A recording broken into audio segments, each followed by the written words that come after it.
আপনি কি আমিষ খাবার খেতে ভালোবাসেন, মানে মাছ, মাংস, ডিম এসব? তাহলে আপনার জন্য এটা খুবই খারাপ খবর, কেননা খুব শীঘ্রই বন্ধ হতে চলেছে প্রকাশ্যে মাছ, মাংস এবং ডিমের ব্যবসা। এমনই নির্দেশ দিয়েছেন মুখ্যমন্ত্রী। বলা হয়েছে, আমিষ খাবারের ব্যবসা কোনোভাবেই করা যাবে না।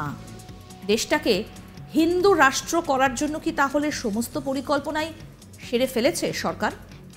ভাবুন একবার, প্রকাশ্যে নাকি মাছ, মাংস, ডিমের ব্যবসা করা যাবে না। আপনি যদি আমিষ খাবার খেতে ভালোবাসেন, মানে এইসব আর কি, মাছ, মাংস, ডিম, তাহলে আপনার জন্য অবশ্যই এটা খারাপ খবর, কেননা খুব শীঘ্রই বন্ধ হতে চলেছে প্রকাশ্যে মাছ, মাংস এবং ডিমের ব্যবসা।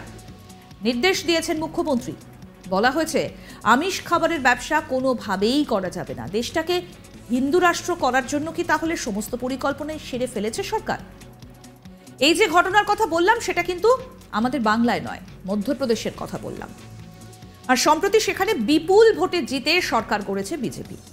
মুখ্যমন্ত্রী পদের শপথ নেবার পরেই এমন নির্দেশ দিয়েছেন মোহন যাদব। তার দাবি, বেআইনিভাবে আমিষ খাবারের ব্যবসা করা যাবে না। মুখ্যমন্ত্রী মোহন যাদব বলেন, সকলের সঙ্গে আলোচনা করেই এই সিদ্ধান্ত নেওয়া হয়েছে। জনসাধারণের স্বাস্থ্যের দিকে নজর রেখেই রাস্তার ধারে মাছ, মাংস বা ডিমের ব্যবসা বন্ধ করা হবে। এজন্য ফুড সেফটি আইন চালু করা হবে। তারপরই প্রকাশ্যে ওই ব্যবসা বন্ধ হয়ে যাবে। এখানেই শেষ নয়, তিনি আরও বলছেন, প্রকাশ্যে ব্যবসা করতে পারবেন না মানে এই নয় যে চিরতরে ব্যবসা বন্ধ হলো। ফুড সেফটি দফতর থেকে ওই ব্যবসায়ীদের জানিয়ে দেওয়া হবে কিভাবে এবং কোথায় তারা ব্যবসা চালু করতে পারবেন।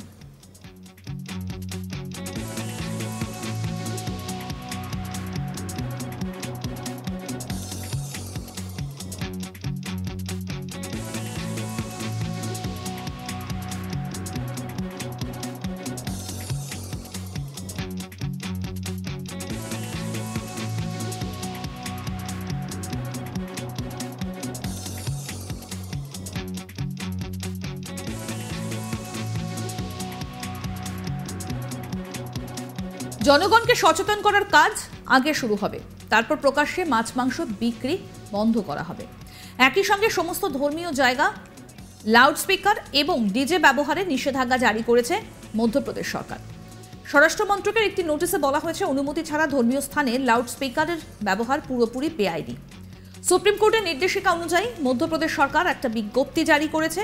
সেখানে কোথায় কত ডেসিবেল মাত্রায় শব্দের ছাড় আছে তার উল্লেখ করা হয়েছে। যেমন শিল্পাঞ্চলে দিনে সর্বোচ্চ 75 ডেসিবেল এবং রাতে সর্বোচ্চ 70 ডেসিবেল পর্যন্ত শব্দের ছাড় আছে। বাজারহাটে দিনে সর্বোচ্চ 65 ডেসিবেল আর রাতে সর্বোচ্চ 55 ডেসিবেল আওয়াজে ছাড় রয়েছে। বসতি এলাকায় অর্থাৎ কোনো গ্রামে বা পাড়ায় রাতে সর্বোচ্চ 55 ডেসিবেল এবং রাতে সর্বোচ্চ 45 ডেসিবেল আওয়াজ আইনত বৈধ। এই নিয়ম ভঙ্গ করলে সরকারের পক্ষ থেকে কড়া পদক্ষেপ করা হবে বলেই জানানো হয়েছে। একই সঙ্গে রাজস্থানেও আমিষ দোকান বন্ধের জন্য সুর চড়িয়েছিলেন সদ্য নির্বাচিত হাওয়া মহলের বিজেপি বিধায়ক বাল মুকুন্দ আচার্য। তিনি বলেন, রাস্তার ধারে আমিষ খাবার বিক্রি করা যায় না, সব দোকান বন্ধ করতে হবে।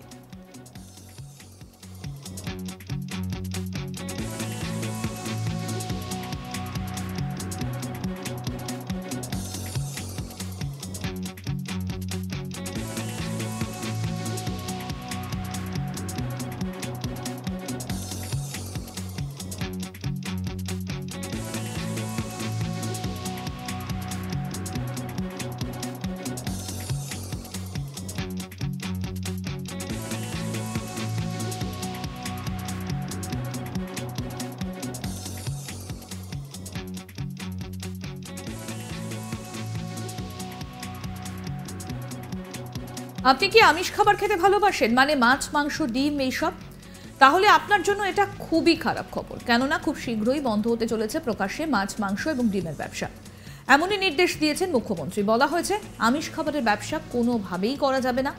দেশটাকে হিন্দু রাষ্ট্র করার জন্য কি তাহলে সমস্ত পরিকল্পনাই এবার সেরে ফেলেছে সরকার? এই যে ঘটনার কথা বলছে, সেটা কিন্তু আমাদের বাংলায় নয়, মধ্যপ্রদেশের কথা। আর সম্প্রতি সেখানে বিপুল ভোটে জিতে সরকার গড়েছে বিজেপি। মুখ্যমন্ত্রী পদে শপথ নেবার পরেই এই নির্দেশ দিলেন মোহন যাদব। তার দাবি, বেআইনিভাবে আমিষ খাবারের ব্যবসা করা যাবে না। আরও আপডেট পেতে আজ তাক বাংলার ইউটিউব চ্যানেল সাবস্ক্রাইব করুন, নোটিফিকেশন পেতে বেল বাটন অপশন প্রেস করুন। এই ভিডিও সম্পর্কে আপনাদের মতামত জানান, কমেন্ট করুন, শেয়ার করুন, হোয়াটসঅ্যাপে ফলো করুন আজ তাক বাংলা।